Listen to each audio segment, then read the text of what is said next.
Good to see you. How's things? You doing all right? Doing all right. Can't complain? It's finally cooled off down here. It's livable. Well, it was all of 34 degrees when we got up this morning and went to work out, so. Holy smoke. Okay, that's good enough.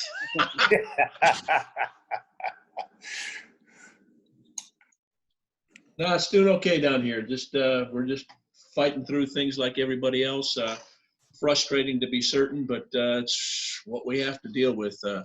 Been hearing for the last couple of days the issues you've been battling on campus, and we're all doing the same thing, battling issues. Mm-hmm. Yeah, you're in Florida, right? Austin, Texas. Oh, I'm sorry. For some reason, right. I just assumed. You're just checking to make sure I knew where I was. Yeah. It's a middle. I'm not going there. No. I want to know. Yeah. I want to know, Mike, if we still got a barrel of scotch coming at some point. Actually, we do. It's in an export wine barrel, and we're getting it tested this month. It's at the 6-year mark, and they think a 7 will do it. So we're getting real close. Well, you know, if you need help testing that thing, you've got my number, right? Quality control checks are always important. We will make that happen. That's right. You don't got to sign a waiver or anything before you get in the middle of that, do you? No, that's fine. I tested it, this port barrel about 2 years ago at the 4.5 mark, and the fellas that did it said, you know, this is pretty darn good now. Just give it a couple more years. It's oak barrel, but it's formally with a fortified port wine in it. And I've got the ex-bourbon barrel going, and we're going to push that a little bit longer for a couple more years, and then shift it over to a sherry cask to take the sting out of the tannins and soften it up. So that's going to come, but the port barrel may be finished a little quicker. All in time. Sounds like a fun hobby. You know, I don't know how much time I have. You know, that's the problem. Well, I hope you get to enjoy the fruits of your labor. We'll see what happens with it. You bet. All of the alcohol development I was around from where I grew up was on the illegal side, so we won't go there, right? This isn't too far from that, but they do have a license.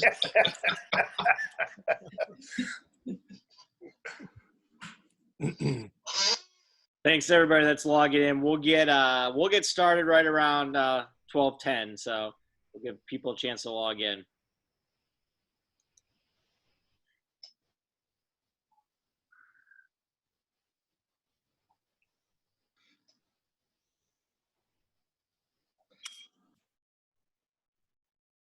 Are you having? You're in the dark. Yeah, it's a stupid light. I've got an office that's kind of strange here. I'm going to try to change something out to get a little more light through the window and less overheads. There's too much glare off the top of my dome. But other people would say, yes, I've been in the dark all my life, so this is no big deal.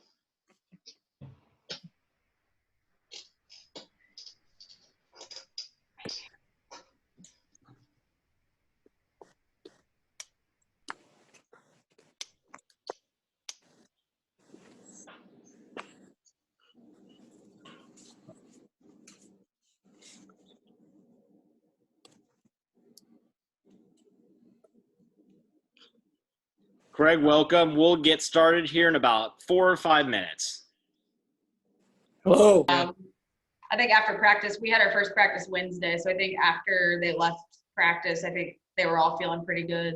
Just trying to get back into a little bit of normalcy. But I think, you know, the freshmen are mostly in class right now, but some of the upperclassmen are most of them are more of a hybrid model. So the schoolwork's starting to pile up a little bit. So some of them are just normal stress, you know, the college semester, but. Yeah.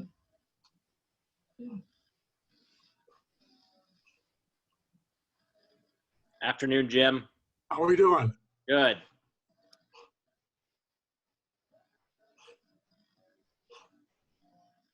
Doing all week, and hopefully this is the last one. Yeah, you guys have been The last you can You're handle. doomed to death, right? You and Mike Yeah. right now. Yes. Tim, aren't you supposed to be tailgating down there at the pit by now? What's that? Uh-huh. We do our own tailgating at my sister's house. Oh. Much cheaper there and much more drink. Plus by Well, I the tell you what, you're going to need your long johns tonight. Well, the thing is, I can see Lakota's East football from here, so I can just watch through the binoculars. There you go. Rebecca, are you good for us to start? Or you want us to hold off a few more minutes?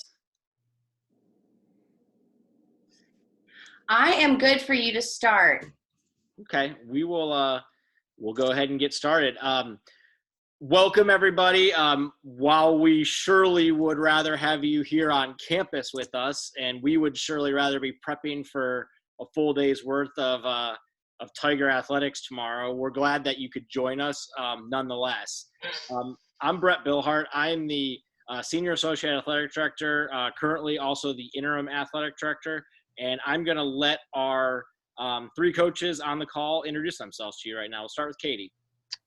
Hello, I'm Katie Robinson. I am the Senior Women Administrator as well as the Women's Soccer Head Coach and the SAC Co-Advisor. Matt. Hey, Matt Croci, head men's basketball coach, class of 94. And Joe. I'm Joe Fincham. I'm the football coach, and for the first time in 25 years, I don't have to worry about losing on homecoming. Hey, you never did because we were always playing Kenyon and Oberlin and all those other schools. So, yeah. You know, this is supposed to be about the alumni, but it doesn't get any different for basketball coaches that bring in three whipping boys and call it a classic. I mean, come on. Right? Let's be honest with each other. Well, it's a classic for us. Yeah. So I wanted to start out real quick with a quick update of the athletic department.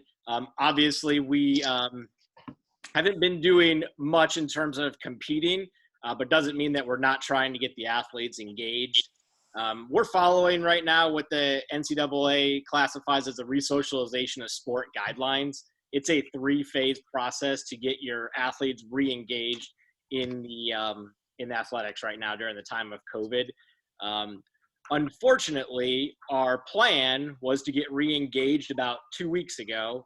And then obviously many of you know we had an outbreak on campus, had to shut in-person learning down and go remote. Along with that, we shut down all organized athletic activities during that time. We still provided access to our student athletes to get into the strength center, the fitness center, the gyms, and the field. So they were still able to kind of keep engaged a little bit. But that brought us to this past Monday, the 28th of September, when we officially started engaging in phase 1 of the NCAA's process. Phase 1, we put the athletes into small groups of 10 to 12 within their sport, very much individual workouts, skill development. Some of you may have heard our coaches on here a little bit before we got started. A lot of conditioning work. Believe it or not, in the time of COVID, when everybody was quarantining, all of our athletes weren't working out. I know that's a shock to some, but they got really good at video games, though, from what I understand. So I guess there's that positive. So that'll be a 2-week process.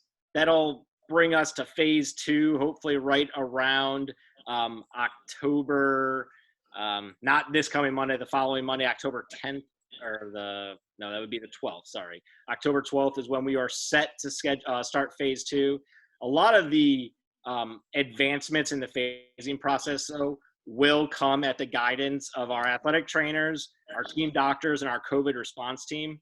I think I see Dr. Larice Moore on here with us, and she is one of our COVID response team doctors. So really want to just pause for 1 second, thank Larice, thank Dr. Alan Stewart and Dr. David Hopper. Larice, correct me if I'm wrong, but since March, every day they've been getting on phone calls, helping our team develop a plan at Wittenberg not just in athletics, but to re-engage the entire campus. And they are appropriately being recognized this homecoming weekend with the Alumni Pass It On Award. So just want to congratulate you formally on this platform, Larice, for all that you've done the past 6 months. Honor. We've all just said from day one that we just want to keep everyone safe and healthy so that we can see the Tigers out on the field again, or the courts, whichever one, pool, and hopefully that's the plan, where we can get to there. Awesome. Thank you, Larice. So yeah, right now, what we know as an athletic department is that we will not engage in any competitions against outside opponents until at least January. We are currently in the process of a lot of league-wide meetings to discuss what that next step will look like. We anticipate having some clarity on what winter sports will look like sometime in mid-October, whether it be the 15th, obviously the break-even point of October, but if I'm guessing that next Monday, October 19th, might be a date to target for when we start having a little bit more clarity on what the winter seasons will look like.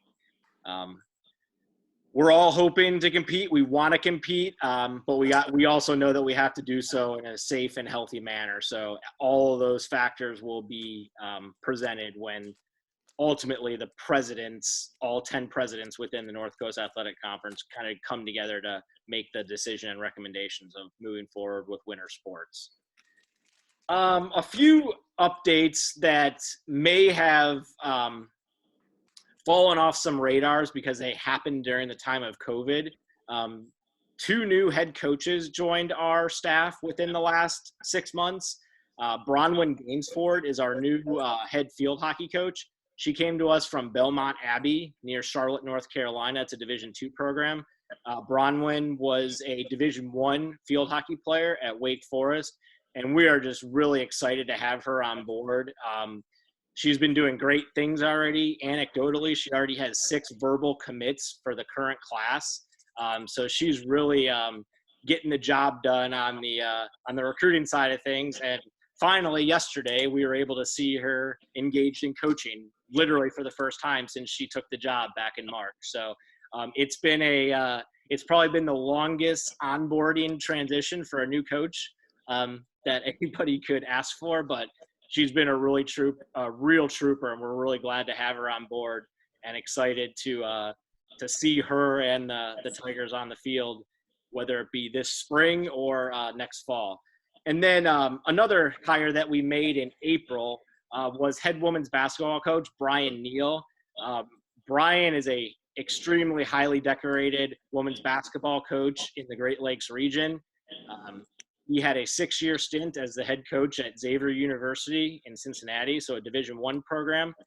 Prior to that, he built Thomas More from a women's basketball program that, quite frankly, was just kind of muddling along to a program that eventually, a couple years after he departed, won a national championship. So, again, really excited about Brian. Really excited to have him here.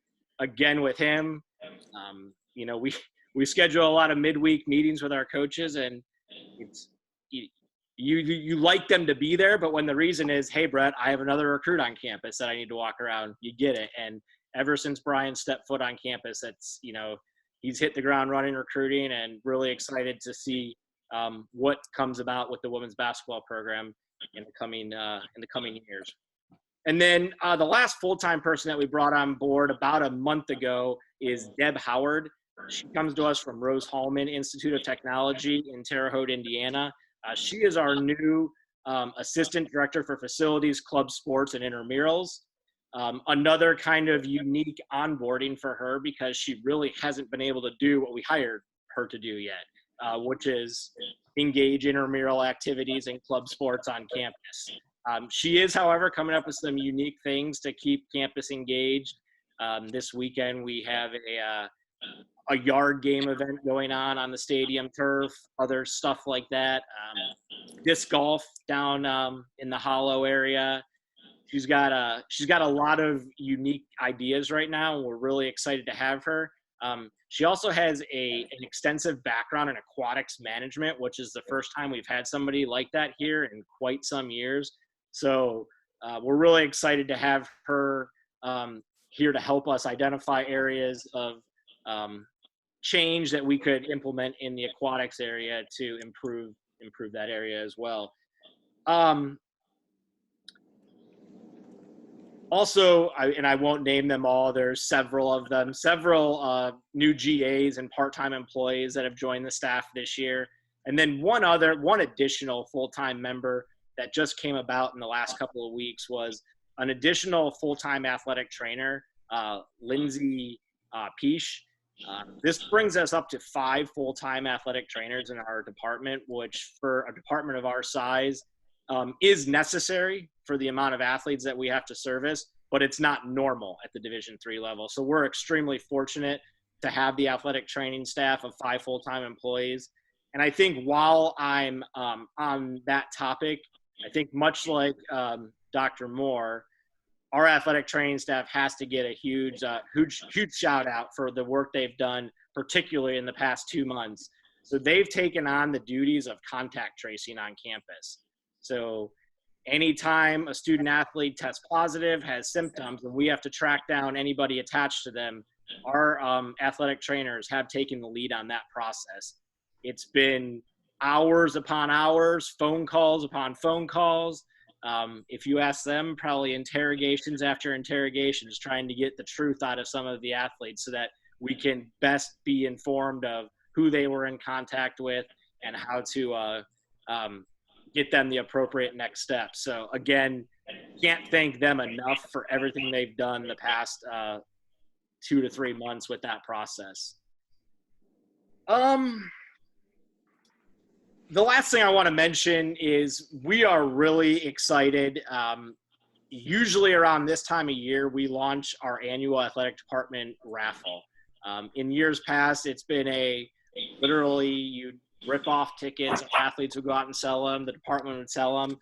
We're really excited this year to announce a new online campaign for that. It'll be launching on Monday, October 19th. It's going to be really dynamic. Each team's going to have their own link. We're going to have leaderboards, scoreboards, comment sections, so we can really engage in a lot of competition.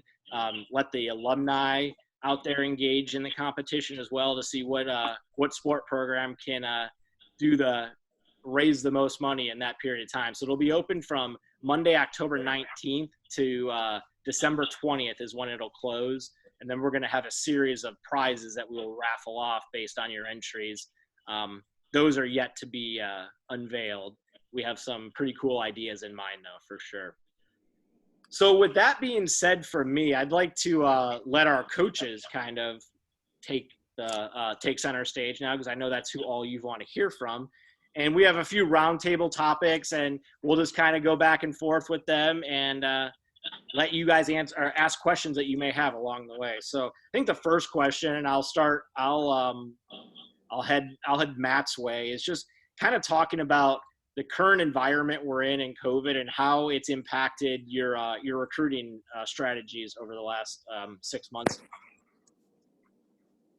Thanks, Brett. I think one of the things, and maybe Katie and Joe can chime in and if they're doing things differently, but I think one of the things that's actually remained pretty consistent, pretty much the same that we've always done things is recruiting, right? So access to our teams and our players and how the fall looked for all of us. Normally Katie and Joe would be playing either tonight or tomorrow, and they'd have a lot of other stuff going on. So it maybe has allowed them to change their focus a little bit in recruiting, maybe increase it. But I think for the most part, one of the few things that the coaches have been able to control at all, and we're all pretty control freak type people, right? Coaches, is recruiting, right? So if we can't see our kids and we can't get in the gym or out on the field, the one thing that we can continue to do is recruit student athletes. And you're trying to remind them that this is not going to last and things are going to look different. We've been fortunate enough that our admissions department has allowed us to continue bringing kids on campus. There's a lot of schools that are not doing on-campus recruiting or off-campus recruiting. And WIT has allowed us to continue kind of doing what we need to do. So I think it's gone well. And I continue to see people committing on social media to a bunch of our programs. So I'm proud to work with a bunch of people that are doing a really good job recruiting and probably has maybe sped the timeline up for kids a little bit with a lot of uncertainty. And, kids are, kind of impatient. And if they don't feel like they're going to be able to visit a bunch of different schools, it may speed them up. And if we're able to take kids on campus, that's an advantage that we're trying to kind of use. So, Katie and Joe. I think just to echo what Matt said, I think for us, if anything, it's allowed us to focus more on the recruiting. I think so often we feel like we're pulled in so many different directions with managing the team. And I think, at least for us, like having high school soccer has been really, really good for us because we've been able to get to multiple games per week and really target the kids that we weren't able to see in the spring due to COVID. We typically like to recruit them in their club season for soccer, which is in the spring, and we missed that opportunity. So lucky for me, I have an assistant who's really, really good at the recruiting piece and has already been in contact with a lot of the current seniors. It just changed the way that we do things. So I actually just had my first recruit on campus today since before COVID. And that was kind of on purpose. We're actually in a really good place. I've got 5 committed already and we're only looking for about 8. But we were so ahead of the ball, I think, before COVID and getting juniors on campus that this is more just the time where we connect them with the team. So it looks a little bit different in that we've done a lot of Zoom calls. I actually have one at 4:00 today that I won't be on, but 4 of my players are going to jump on with a recruit who's a junior and just kind of talk to her about the program and the team and maybe us as coaches and just answer questions because we're not able to get those pieces in quite as much as we would in the on-campus visit type. So, but things are going well. And, I think if anything, we're trying to find positives where things seem a little crazy. But yeah, so we're in a pretty good spot. William Joe Fincham, do you have anything to add? Oh, I got all kinds of things to add, So I have no commitments and only have to go get about 70 for next year. So we got a long ways to go. We are, just like anything, there's good and bad to every situation. What we tried to do is we've actually been leaving our offices here at noon and driving out and catching practices. Drop in on a practice before it starts and say hello to kids and scoot on over to your next school and try to say hello to some guys when they're coming off the field at the end of practice. So we've been doing those things to build relationships, which is recruiting and always will be recruiting. We have had visits. I think we've had 3 weekends now. We've brought them in on Saturdays and Sundays, and admissions has been really flexible to help us. I want to say we've had 85 kids in through those times, and we are working our schedule out right now to try to figure out how to, if at all possible, we can get most of our visits in here by Thanksgiving. It has been a little bit different because typically we bring them in through the week, but the high schools are playing. So that's kind of hamstrung us there. So we've become weekend warriors on the visit trail, and but we are getting them through here, and I think kids are having good experiences, even though it is. It's difficult when you're wearing a mask. So much of your personal connection comes from facial expressions, and you just don't get a whole lot of feedback when you're talking to groups that are wearing masks. You can't tell if they're smiling or frowning or even awake at some time. So, but everything here, we're moving full steam ahead, and I'm excited about where we're going.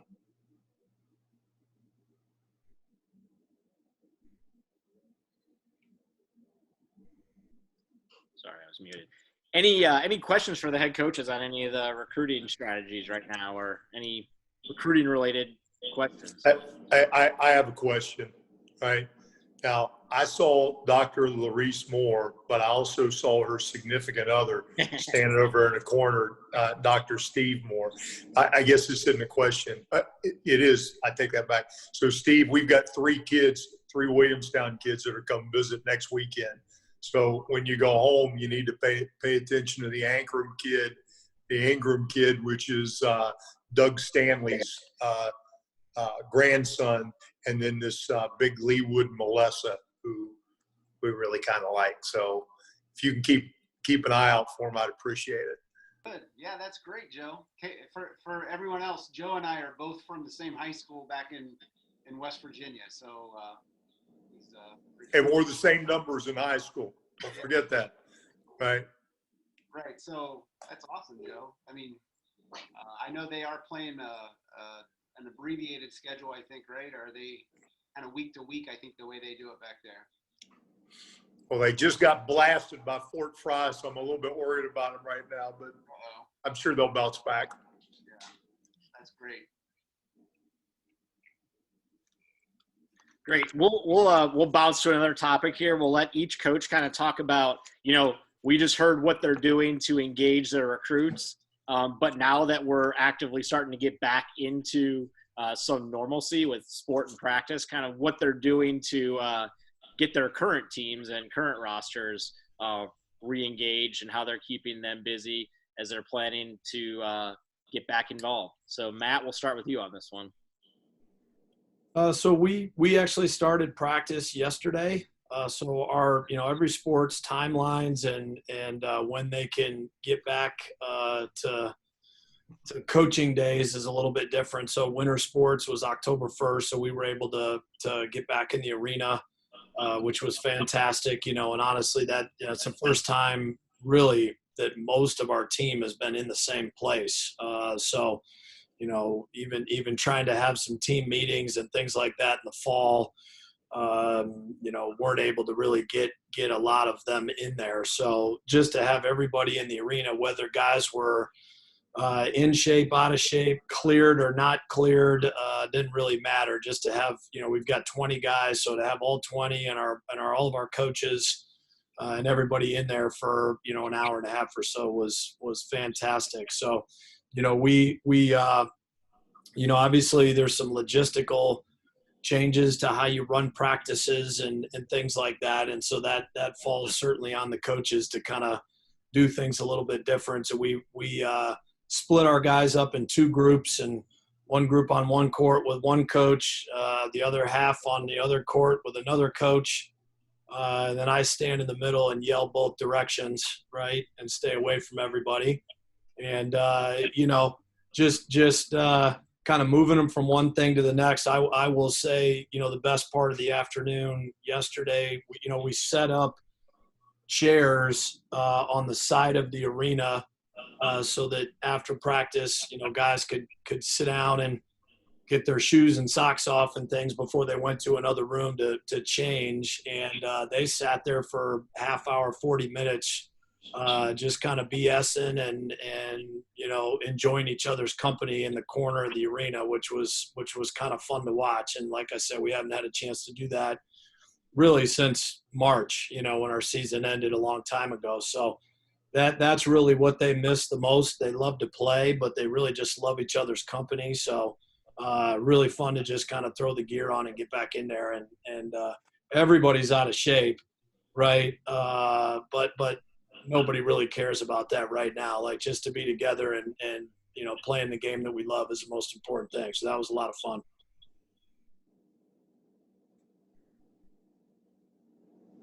For us, we have been trying our best to keep the girls engaged. As Brett said, we kind of got things going. When they got here, we started with lifting with our strength coaches right away. And then we had kind of that hiatus with the number of positive cases on campus growing.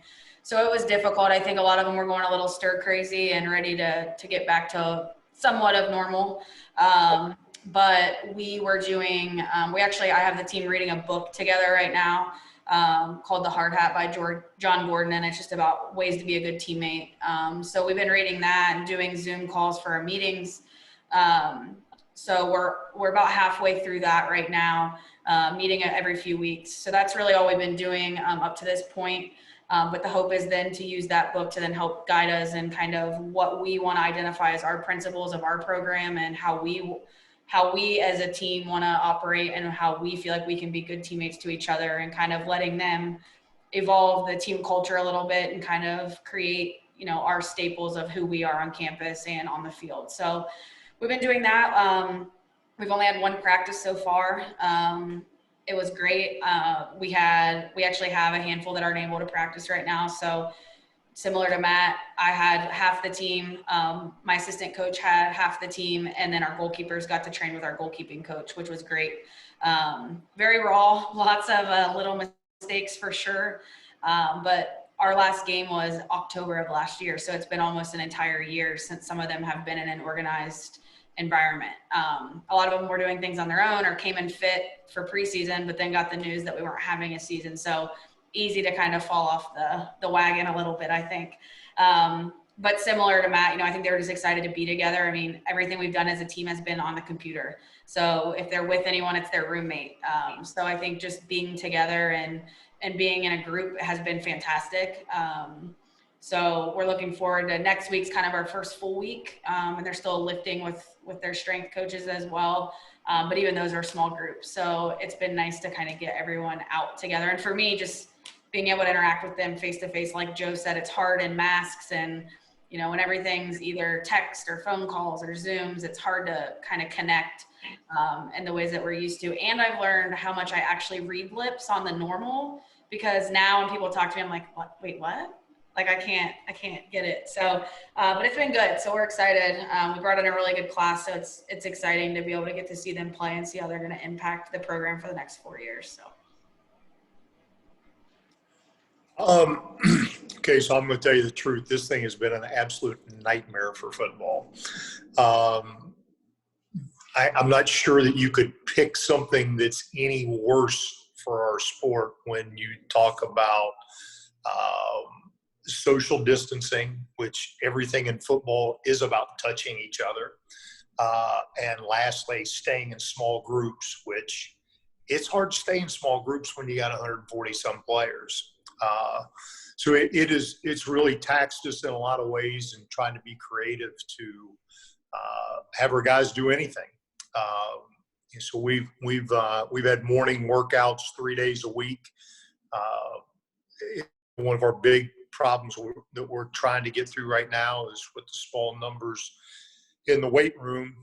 When you can only get 16 in, then you start doing 140 divided by 16. I went to a state school, but that's a big number of different groups that you got to get through there.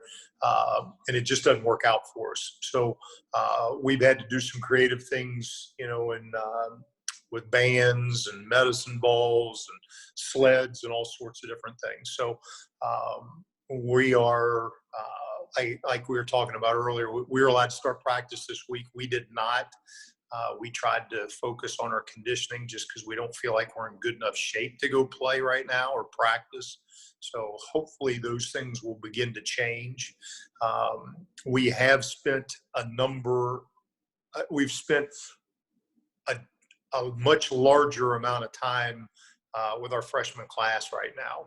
And I mean, for the alums that are on here that know what it's like to show up as a fall athlete, and you're playing your sport for a week, 2 weeks, and then classes start. I mean, it's just an absolute whirlwind. So the good side of all this is our guys have been able to ease themselves into the academic setting as well as the athletic setting. So I hope that that you're able to hold on to that one really good player who gets overwhelmed when he first gets here and does the unthinkable, and that's leave your sport or even worse, leave the school. So our retention right now has been pretty high. Hopefully it will remain that way.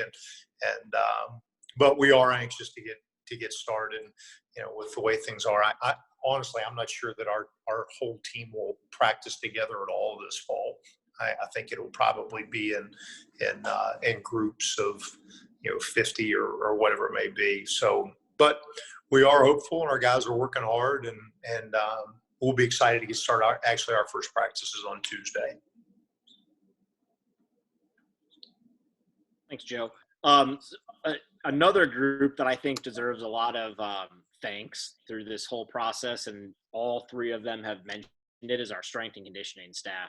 So our head strength coach, Corey Everts, his two assistants, Ian Jump and Chelsea Zhang, both alums of the institution.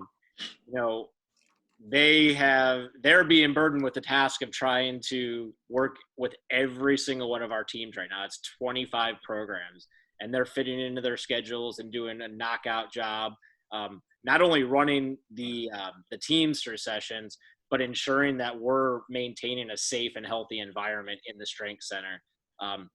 Again, due to the gracious donations of donors, we were able to have the beautiful Bait Strength Center, right? And while it wasn't designed with COVID in mind, if you actually go in there and measure, every single weight rack is 6 feet apart. So while you've seen some schools have to really go in and reimagine what their strength centers look like, we didn't have to do that thanks to the beautiful brand new strength center that we have in place. So shout out to them, shout out to their staff. They've done a great job throughout the first portion of this year, getting our athletes in shape and ready to start practicing.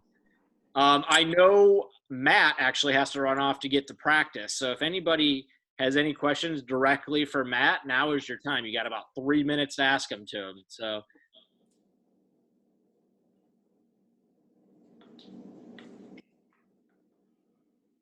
All right, real quick, we're just going to let the coaches kind of go across, give you, as alumni, their homecoming message to you, and then we'll open it up for Q&A, and if there isn't any, we'll let you get going on with your day. So, Matt, we'll start with you before you got to get going. Appreciate everybody joining us and taking a little time out. I know in a normal homecoming situation, I know at least the Moores would be across the street with a bunch of these right now in their 25th reunion. And I would be asking both of them to make sure my wife gets home safely. So a little bit different. Great to see the two of you. Craig, great to see you. Boys are working hard. They'd make you proud. Hopefully we get on the court. You can come back and watch them. All right. I appreciate everybody. Good to see everybody.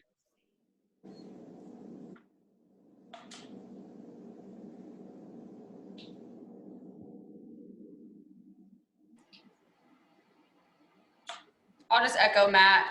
Again, thank you so much for joining us today. Definitely a different time, and as we mentioned before, not as personable, but we appreciate you taking time out of your day to kind of check in with us and see how things are going, and appreciate just all the support that you guys have offered and your time at Witt, and then the legacy that you've left and staying involved and things in the athletic department on campus. We really appreciate it. Joe?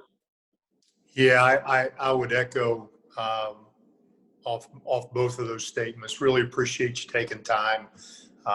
Man, it is a Friday afternoon, and even though it's cold here, but nice in Austin, right? But we do appreciate everything that you guys do. I mean, the things that make Wittenberg special are the kids that are here right now, and obviously the alums that leave, and just have great messages for what Wittenberg is and what it's done for them, and it really keeps the place alive. So miss seeing you guys on campus. There will be homecomings in the future. And like I said, we're undefeated this year, right? Thanks, Joe. At this point, if anybody has any questions for, obviously now the three of us, Matt had to jump off to get to practice. We'll hang on for a few minutes, and if not, just want to again thank all of you for joining us this afternoon. Wish we could have had you all here. Wittenberg's a really special place, and homecoming here is a really special time. So to really just a unique mood around here this weekend, not having you all here with us. But we thought anything like this where we could bring ourselves to you was really important. So we'll sit here for a few minutes. If you have any questions, let us know.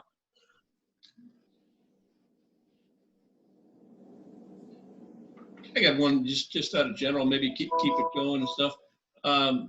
Coaches in general, and you as well, Brett, for speaking on behalf of the other teams. Do you've got the sophomores and juniors, they've got a little bit of time, but, the seniors, particularly for the fall sports, this could be their last go round, and the freshmen are coming in. Do you see any discouragement in any of the class years amongst the players?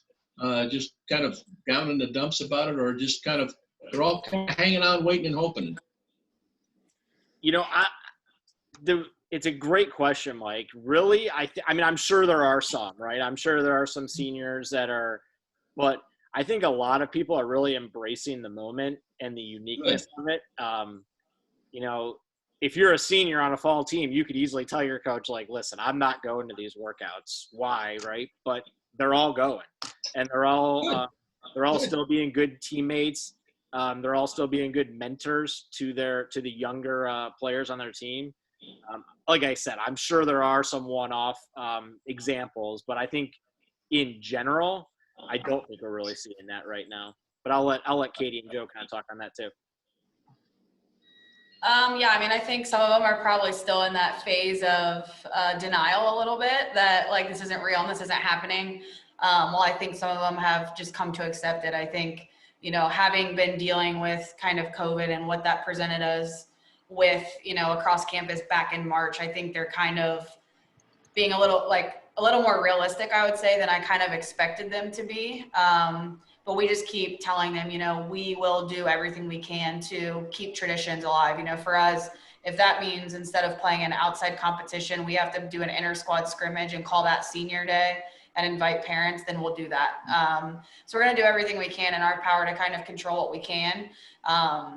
I think, the reality is, we just don't know what's going to happen. And I think that's been such a theme since March that I think they're actually doing a really good job at being able just to take it one day at a time. I mean, I think they're all holding out hope still that we'll get to play a little bit in the spring.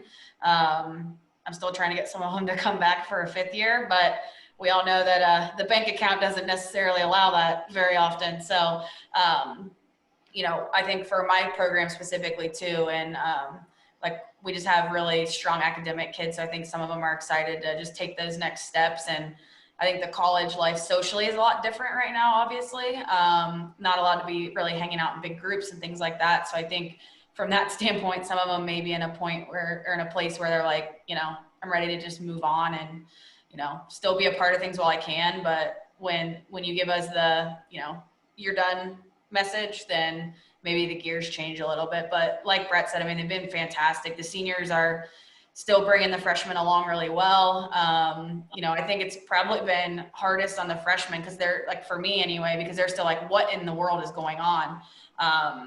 They're at practice on Wednesday and I could just tell they're like anxious and nervous, and that would have been gone in August because we start so soon. So this has been a weird transition, and I'm sure Joe can relate, where typically we're so in the swing of things by now that, everything's kind of just a new routine. And I think we've missed that part of it. But overall, I mean, I think they've handled it actually way better than I could imagine that I would have been able to if it was my senior year. So I feel for them, but I think they're doing a really good job.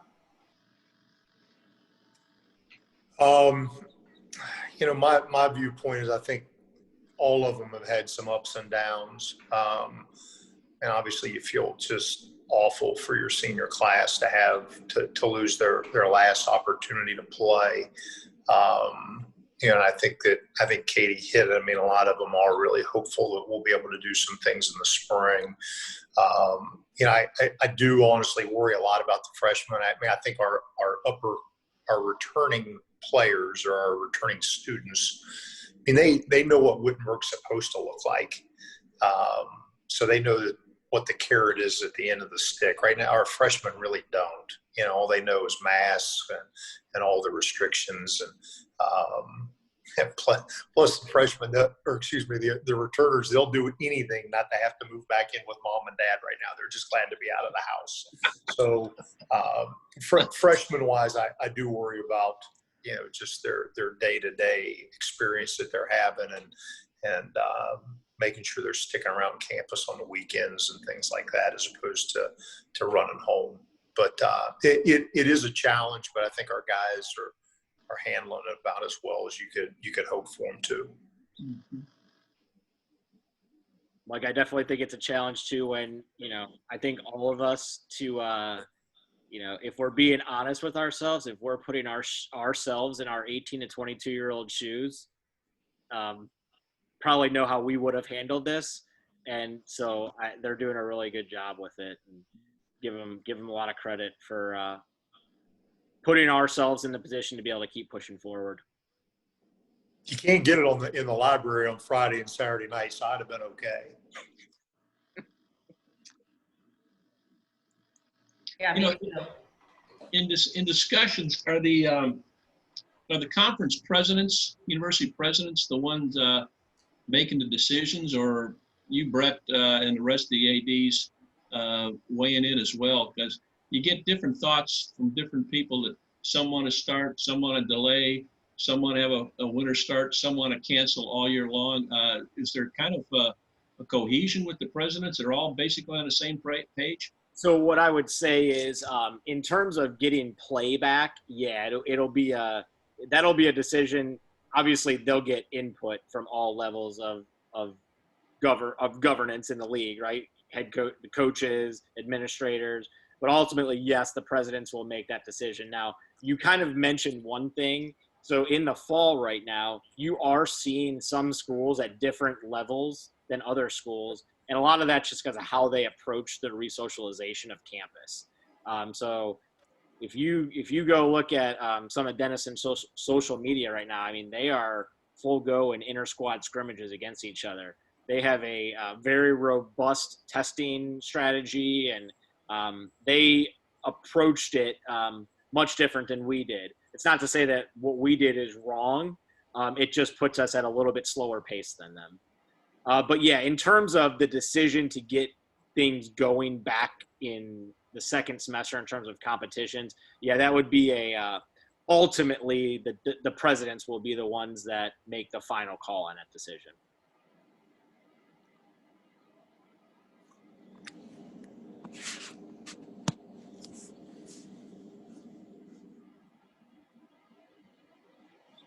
Any additional questions? Awesome. Well, one other thing that I wanted to mention, and I'm sure you've all seen it, but we're all rocking the same shirts today. You all know the term Tiger Up really well, right? So a couple of our coaches this year came up with the term Mask Up to Tiger Up. And that's one thing that it's a campaign that we're driving home to our student athletes right now. If they want to be able to tiger up and play in the spring semester, they got to keep their masks on at all time. We have shirts that we're going to be distributing to every single one of our athletes over the course of the next couple of weeks. If you come into the building, if you come into the brand new steamer, there's a big video board on there that has a logo on it. Everywhere you see, we have the term Mask Up to Tiger Up. So really hoping that it'll come to fruition and that we can have some competitions in the spring and maybe see some of you back on campus this spring cheering on the Tigers. So if there's not any other questions, we'll let you go this afternoon. Thanks for joining us, and Tiger Up. Thank you, Brett, Coach Katie, Coach Joe. Appreciate your help. Go get them. Go Tigers, guys. Thanks, everybody. Thank you all. Thanks for everything, guys. Bye-bye now. Fuck. Thanks, Katie.